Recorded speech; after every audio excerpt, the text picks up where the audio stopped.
ئازیزانی من سڵاو هیوادارم تەندروست باش من خۆشحاڵم لەوانەیە یەکتردا دێمە خزمەتان ئازان لەوانەیە ڕابردوودا دەستمان کرد بە شکردنەوەی دوو بەشی ئێپسۆدی هەشتم کە باسی لەوە دەکرد in the enemies camp کە جیم چووە کامپی دوژمن و لەوێ کەوتە ژێر دەستی سیلڤەر و ئەوان و هەروە کۆمەڵ گفتوگۆ لە نێوان سیلڤەر و جیم ڕوویدا و هەروە باسی وەشمان کرد کە the black spot ئەگەن بەشی دووەم ئەو بوو نیشانە ڕەشەکە دەرکەوتەوە کە پێنج پیاوە کە بڕیاریاندا سیلڤەر لە کاپتنی لا بدەن بەڵام دواتر سیلڤەر بە زیرەکی خۆی وای کە دووبارە لە کاپتنی بمێنێتەوە و هەروە ئەوشمان بۆ دەرکەوت کە دکتۆر چووە لەگەڵ سیلڤەر ڕێکەوتنی کردووە دکتۆر ستۆکەی دەکە و کەلوپەل و قۆراک و هەموو شتەکەی ڕادەستی سیلڤەر کردووە و بە پێ ڕێکەوتنەکە دکتۆر دەبێ هەموو ڕۆژ بچێ سەردانی سیلڤەر و جەماعەتەکەی بکات بۆ دوو هۆکار بۆ ئەوەی چاودێری برینی سەریەکێک لە چەتەکان بەناوی جۆن بکات و هەروە دەرمان بدات بە یەکێک لە چەتەکان کە ناوی جۆرج مێرویە لەمانێدا دەچینای بەشی سێمی ئێپسۆدی هەشتم بە ناوی The Doctor's Visit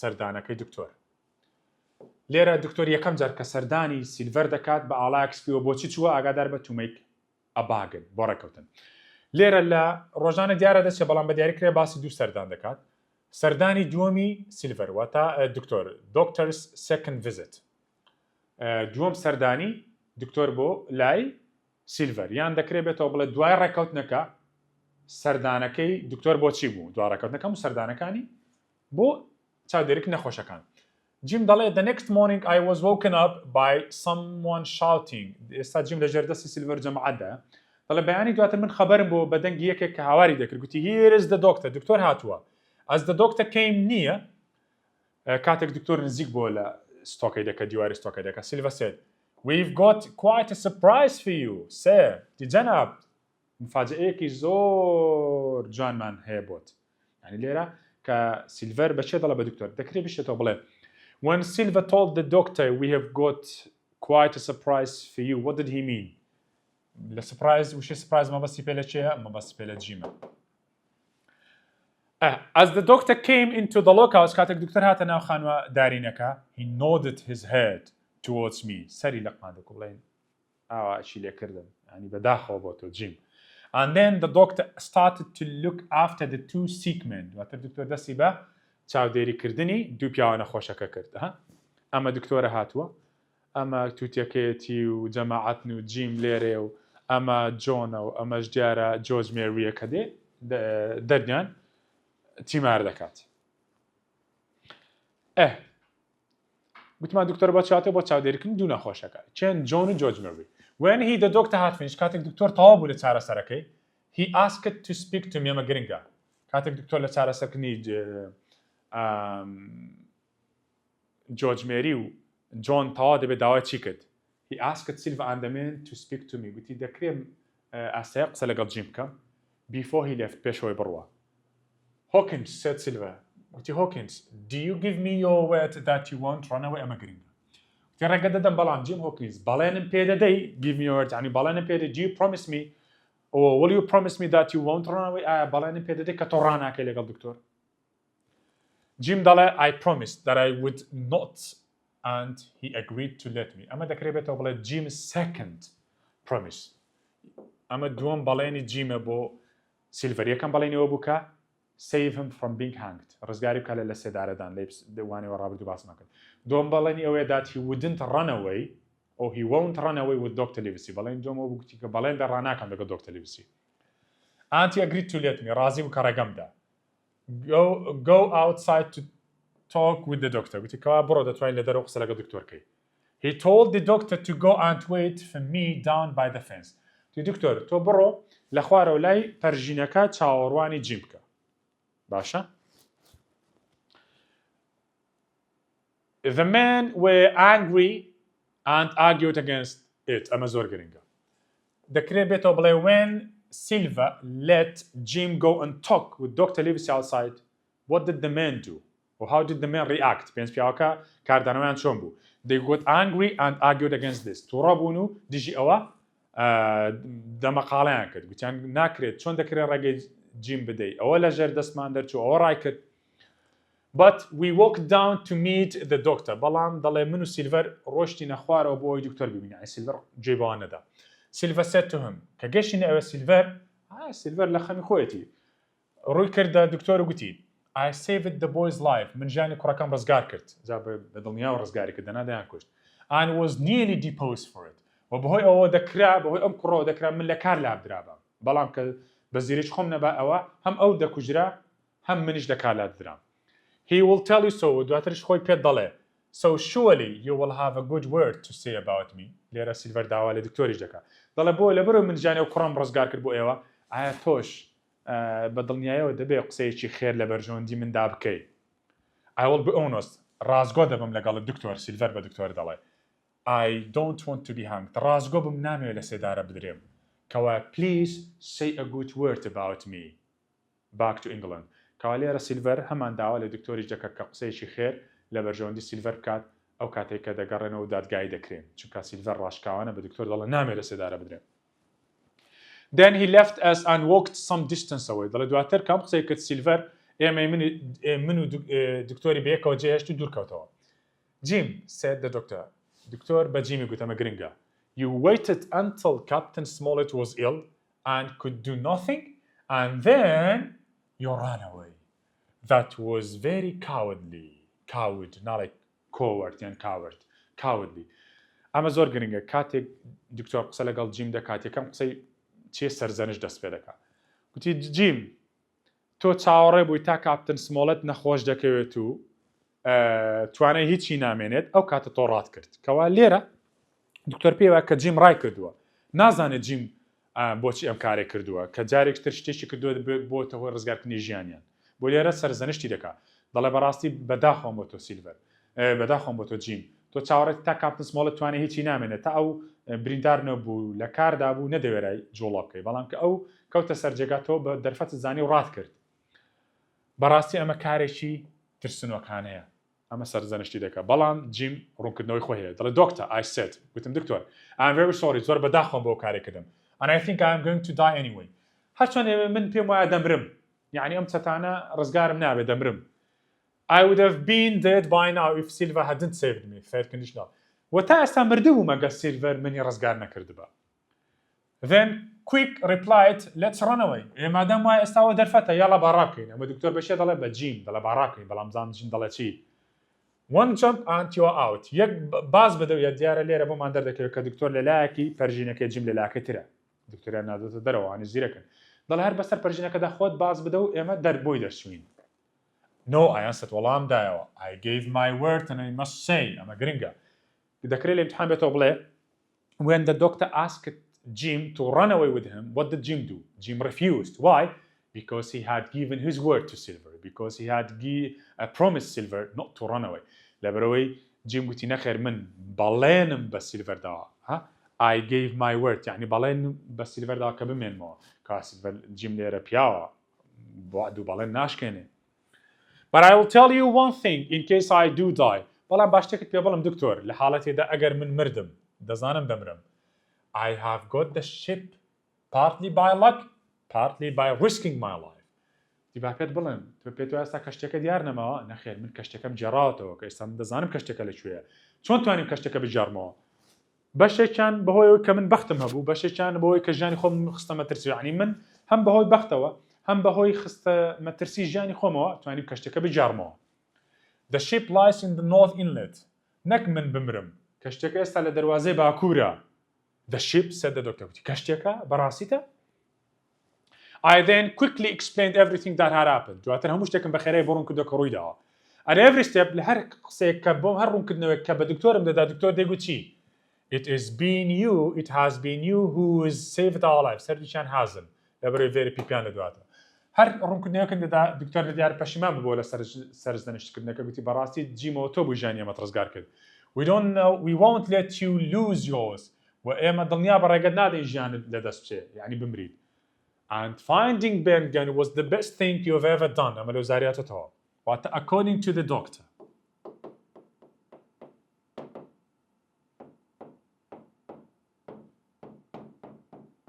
According to the doctor, finding Bengen was the best thing that Jim had ever done. وتی بەڕاستی تۆ زۆر کاری باشت کردووە بەڵام باشترین کار کە تۆ تا ئەسا کردی بێت دۆزینەوەی بێنگەن بووە کەوا ئەلێرە بۆمان دەرکەوت کە دەبێت شتێک ڕوویدا بێت دیارە دکتۆر بێنگەنی بینیوە. Then he called Silver. دواتر بانگی سیلڤەری کرد دکتۆر. Silver, he said, I will give you some advice. هەندێک ڕێنمونیت دەکەم سیلڤەر. ئەوە دکتۆر بە چێ دەڵێت؟ بە سیلڤەر دەڵێ. Don't be in a hurry to get that treasure. ئەوەندە پەلەت نەبێت لە دۆزینەوەی ئەم گەنجینەیە. And when you find it کاتێک گەنجینەکان شوێنی گەنجینەکە دەدۆزیەوە expect trouble. پێشبینی کێشە بکە. ئەمە لە ڕاهێنانی ئاکتیڤیتی بوو گرنگە. When the doctor told Silver to expect trouble لە وزارەی شاتەوە, what did he mean? He meant that the treasure had already been found and Silver would only find an empty hole. لێرە مەبەستیەوەیە کە گوتی بەوەندە پەلە مەکە لە دۆزینەوەی گەنجینەکە. یعنی گەنجینەکە دۆزراوەوە جەناب. و کاتێک گەنجینەکە دەدۆزیەوە پێشبینی کێشە بکە. یعنی کە تۆ دەچێت سەر شوێنی گەنجینەکە هەڵدراوەتەوە تەنها چاڵێکی بەتاڵ دەدۆزیەوە. ئەو کاتەش کێشە بۆ تۆ ڕوودەدا. بۆ لەبەرەوەی پیاوەکانت دژت هەڵدەگەڕێنەوە. دەڵێن چەند وەختی ئێمەت فریداوە بە ناوی گەنجینە خۆ گەنجینە نەماوە لێرە. ئەو کاتە پیاوەکانت دژت هەڵدەگەڕێنەوە. Silver asked him what he meant. وتی مەبەست پێ لە چ لەم قسانە؟ But the doctor said, I can't say any more. It's not my secret. وتی ناتوانم لۆ زیاتر تەفاسیل دەمەوە نهێنی من نییە مافی من نییە ئەو نهێنی ئاشکرا بکەم. کەوا دەکرێت جاریش کە پرسیارێکتر بێتەوە بڵێ When the doctor told Silver to expect trouble after finding the treasure, Silver asked for an explanation. And what did the doctor say? کاتێک Silver دا explanationی کرد دکتۆر گوتی چی؟ ئەمەی گوتی I can't say more. He said that he couldn't say more because it was not his secret. وتی ناتوانم لۆ زیاتر پێم لەبەرەوەی نهێنی من نییە. If we get out here alive, I will do my best to save you. لێرەش جارێکتر دکتۆر بەڵێن بە چێ دەدات؟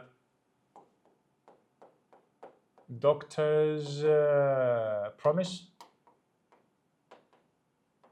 to Silver. وتی بەڵام ئەگەر بە سەلامەتی لێرە دەرچین ئەو پەڕی هەوڵی خۆم دەدەم بۆ ڕزگارکردنی ژیانت. ئەمە دکتۆریش بەڵێنی پێدا. And another thing, شتێکی تر, keep the boy close to you and when you need help, shout. ئەمەش گرنگە دکتۆر داوای چی لە سیلڤەر کرد پێشەوەی بڕۆ داوای لێەوە کرد گوتی ئەم کوڕە بە لای خۆت بهێڵەوە نەکرێتە ژێر دەستچەتەکان.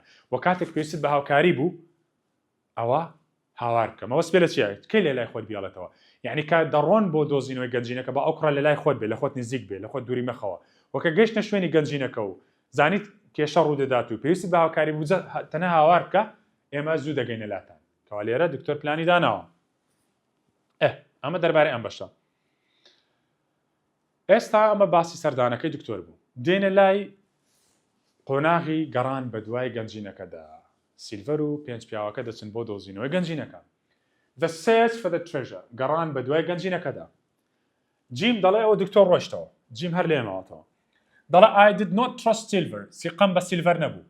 It was with a heavy heart that I tied to a length of rope. لێرە چیەکە ناخوێنرێتەوە. Length of rope that Silver was holding. ئەمە گرنگە نێگوت دکتۆر نێگوت باز جیم لە نزیکی خۆت بهێڵەوە. لێرە کە ئەو ڕۆژە دەچن بۆ دۆزینەوەی گەنجەکە سیلڤەر چ دەکات؟ جیم دەڵێ بە نامرتەحیەوە بە پەتێکەوە منیان بەستەوە و سیلڤەر بەدەستی سیلڤەرەوە بوو. یاکو بڵێن پەتێکیان لە کەمەری جیم بەست و پەتەکە بەدەست سیلڤەرەوە بوو لە ئەگەریەوەی نەک جیم ڕابکە. Followed the men when they went up the hill to look for the bulk of treasure near the spyglass hill. دەڵێ منیش شوێن پیاوەکان کەوتم کاتێک بە گردەکەدا سەرکەوتن بۆ دۆزینەوەی گەنجینەکە لە نزیک spyglasses. واتە گەنجینەکە لە نزیک کوێ شاردرابەوە لە نزیک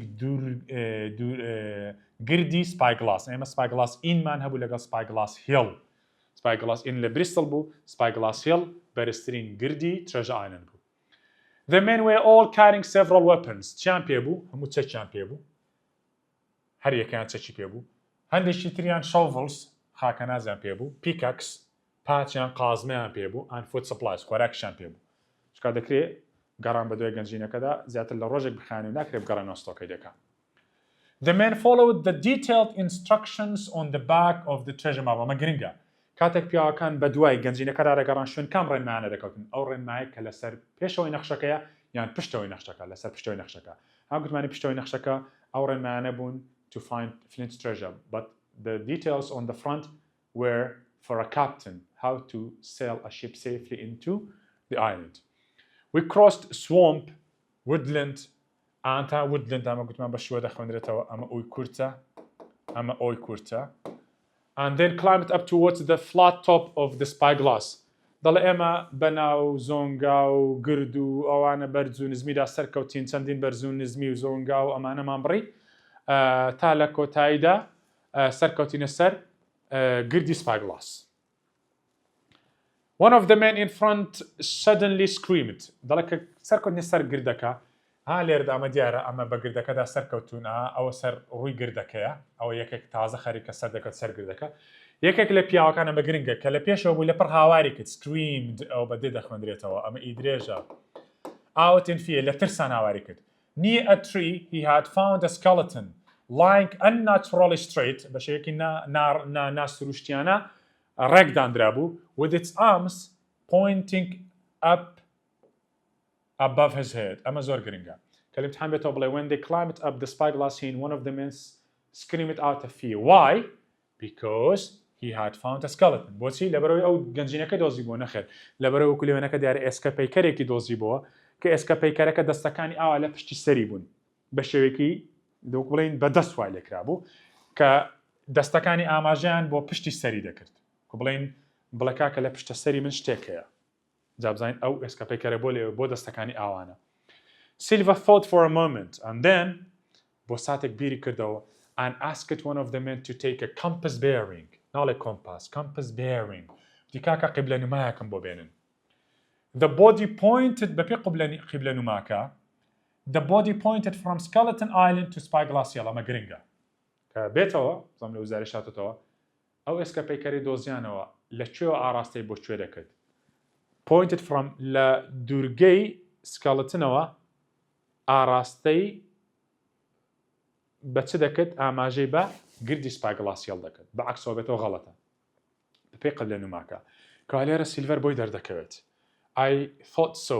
سیلڤەر گوتی هەر وا بە خەیاڵم دادات. cried the seacook. واتە seacook گوتمان چێ سیلڤە seacook دەبڵ ئەوەکە ئەوی کورتە. Flint killed the sailor. با پێتان بڵێم ئەم لاشەیە ئەوە تەبیعی لێرەدا نەندراوە ئەوە فلینت ئەو دەریاوانەی کوشتووە. And he left his body here as a pointer to the treasure. ئەو نەخش ئەو ئێسکە پەیکەرەی لێرە جێشتۆکو ئاماژەیەک بە شوێنی گەنجینەکە کەوا لێرە ئەو ئێسکە پەیکەرە گرنگە چێ کوشتوێتی بە پێی سیلڤەر فلینت کوشتوێتی بۆ ئاوا جێهێشتووە وەکو ئاماژەیەک بە شوێنی گەنجینەکە یعنی هەر دەستەکان لە پشتی سەری بوون یعنی کاکە گەنجینەکە لە پشتە سەری منە یعنی لە پشتەوەی منە. وەتە تێڕە بڵمانچ پیاوێکی خراپەکار بووە that flint ئەو فلینتە ناشیرنە. The men were much quieter after that and they walked closer together. دوای ئەوە پیاوەکان بێدەنگ بوون ترسێکیان لێ نیشت و نزیک یەکترەوە دەڕۆشتن وەکو بڵێن ئاقر ببوون. All of a sudden لە پڕێک from the trees in front of us لە ناو درەختەکانەوە لە پێش ئێمە came a thin high voice دەنگێکی تیژی بەرز هات singing the words we all knew well هەمومان بەباشی دەمانزانی.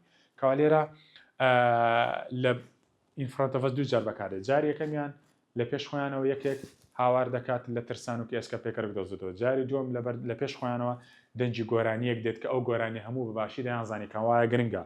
While Silva and the men were looking for the treasure they heard words from a song which they knew very well. جویان لە گۆرانیەک بوو کە بەباشی دەیانزانی ئەو گۆرانیە کامە بوو 15 men on the dead man's chest yo ho ho and a bottle of rum. واتە ئەو گۆرانیە بوو کە کاپتن بیڵ لە گەنجینەکە دەیگوت وە جەماعەت لە بەڕێکەوتنی بریستڵ دەیانگوت. I have never seen men more frightened than those pirates. جیم دەڵێ هەرگیز ئەوەندە پیاوی ترسنۆکم نەبینی بووەکو ئەو چەتانە. دوای ئەوە گویان لەو گۆرانیە بوو هەرزرێنان ڕژە. یەکێک گوتی it's Flint's ghost. ئەمە ڕۆحیانەتی فلینتە ghost. ئەیچەکە ساڵەتە. cried one of them. ئەمە گرنگە. دەکرێت بێتەوە بڵێ کاتێک جوان لە گۆرانیەکە بوو لە ناو درەختەکان یەکێک لە چەتەکان پیاوە بوو کەمە چێیە Flint's ghost. گوتی ئەمە ڕۆحیانەتی فلینتە. But Silva spoke up. Silva قسەی کرد هاتە قسە گوتی عیب ناکەنەوە چێوا ترساون. Shipmates هاوڕێیان. He cried. I am going to get that treasure and no man will stop me whether he is dead or alive.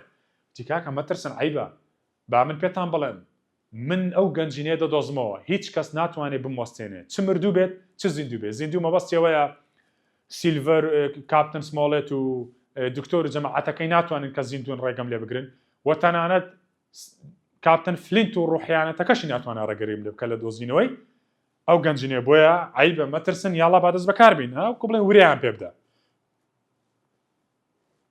After a few words from Silver, دوای چەند وشەیەک لە سیلڤەر وەکو بڵێن دوای چەند وشەیەکی وەرە پێدان لە سیلڤەرەوە the men agreed to go on. پیاوەکان دەستیان کرد بە بەردەوامبوون لە گەڕان. And we looked for the tall tree marked on the map. وهروە دوای ئەوە بە دوای ئەو درەختە بەرزە داگەڕاین کە لەسەر نەخشەکە دیاری کرابوو کەوا لەسەر نەخشەکە درەختێکی بەرزیش ئاماژەی پێکراوە کە لەژێر ئەو درەختە گەنجینەکە حەشاردراوە. Where the treasure lay buried. ئەمە گرنگە کە بێتەوە بڵێ چەتەکان بە دوای چدا دەگەڕان لەسەر نەخشەکە بە دوای درەختێکدا دەگەڕان کە لەژێر ئەو درەختەدا چ شاردرا بۆ گەنجینەکە دەکرێت بێتەوە بڵێ گەنجینەکە لە لای سکاڵەتنەکە لە ئەسکەپەیکەرەکە شاردرابوو نەخێر لەژێر درەختێکەوە شاردرابووە. They now walked faster and Silver was full of excitement. کە درەختەکەیان بینی بە خێرایی بڵێن ئێستا نیان بینیەوە بەڵام بڵێن ئەوان چەتەکان دوای ئەم قسانە بە حەماسەوە بە خێراییەوە دەڕۆشتن و سیلڤەریش بە تامەزرۆیەکی زۆرەوە بەرەو شوێنی گەنجینەکە دەڕۆیشت. I knew that all Silver wanted was the treasure. جیم دەڵێ ئەمە گرنگە هۆی دەمزانی کە هەموو ئەوەی سیلڤەر دەیهەوێت و بەدوایەوە وێڵە گەنجینەکەیە. And to get away from the island. دووشتە. While they were looking for the treasure, Jim realized or Jim knew that all Silver wanted was بۆشای and بۆشای. Finding the treasure and getting away from the island. دۆزینەوە گەنجینەکە و دوورکەوتنەوە لە دوورگەکە. And that he would kill anyone who stood in his way. و سیلڤەر ئامادەیە هەر کەسێک بکوژێت کە ببێتە ڕێگر لە بەردەم ئەم دووشتە لە بەردەم چی لە بەردەم دۆزینەوەی گەنجینەکە و گەڕانەوەی بۆ شارەکەی وڵاتەکەی خۆی. As we came near the great tree کاتە گەشت نزیک بووینە لە درەختە گەورەکە the men began to run پیاوەکان ڕایان کرد بەرەو ڕووی درەختەکە لە بەرەوتیانەوە لەوەیە. And then they stopped suddenly لە پڕوەستان ئەم وەستانە چییە؟ چەند وەستانێکمان هەیە. In front of us جارێکتر سێم in front of us مانەیە was a great hole چاڵێکی گەورە هەبوو لە بەردەم ئێمە. Not recently made and very little else. چاڵێکی گەورە هەبوو کە دیار بوو ئەو چاڵە تازە نەبوو دەمێک بوو هەڵکەندرا بوو. The treasure that lay لەلایەوە هاتووە under the first of the red crosses in the southeast was on the map had been found and taken. ئەو نەخشەیە کە لە ژێری یەکەم زەربی سوور لە کەلەباشووری خۆراوە ئاماژەی پێکرابوو نووسراوە بەڵک ئەف ترێژە دەرهێنرا بوو بردرا بوو دۆزرا بوو بردرا بوو کەوا لێرە بۆمان دەردەکەوێت گەنجینەکە زێڕەکە نەک زیوەکە زێڕەکە لە لای درەختەکەەوە حەشەردراوە کە یەکەم زەربی سوورە بەڵام کە دەچن گەنجینەکە هەڵدراوەتەوە و بردراوە. لێرە بۆمان دەرکەوت کاتێک دکتۆر بە سیلڤەری گوت سیلڤەرەوەندە پەلەمەکە لە دۆزینەوەی گەنجینەکە. And when you find it expect trouble. کاتێک گەنجینەکە دەدۆزیەوە پێشبینی کێشە بکە. کەوا لێرە ئێستا شوێنی گەنجینەکەی دۆزیەوە و گەنجینەکە لەوێ نیە جگە لە چاڵێکی بەتاڵ. کەوا ئێستا سیلڤەر دەبێت پێشبینی کێشە بکات. چەتەکان پێنج پیاوەکە ژێردەستی دژی هەڵدەگەڕێنەوە یاخی دەبن لەبەرەوەی ئەوان بۆ گەنجینە هاتون بەڵام جگە لە چاڵێکی بەتاڵ هیچی تر نادۆزنەوە. گەنجینەکە پێشتر دۆزراوەتەوە. چێ گەنجینەکە پێشتر دۆزیوەتەوە بێنگەن ئەو کاتێککە جیم بۆ یەکەم جەر دۆزیەوە چاوی لێداگرت و وەرگوتی من ئێستا دەوڵەمەندم لێرە بۆمان دەردەکەوێت کە بێنگەن گەنجینەکەی دۆزیێتەوە دواتریش دکتۆر هەموویمان بۆ دەژێڕێتەوە ئاگادار بن. The end of the fight کۆتای شەڕەکە کەوا لێرە دیارە شەڕ ڕوو دەدات لە نێوان سیلڤەر و پیاوەکانی وە دەکرێت لە نێوان دکتۆر و جەماعەتی سیلڤەر. لێرە دێنە کۆتایی ئەموانێش لەوانەکانی داهاتوودا بەردەوام دەبین لە شکردنەوەی ئەم چەند بەشەی ئێپسۆدی هەشتم. تاوانی داهاتوو بەخواتان دەسپێرم کاتیش خۆش هیوادارم هەمیشە تەندروست و لەش ساغ و دڵخۆش بمێنن پاڵەوانانی عەزیز کاتیش خۆش.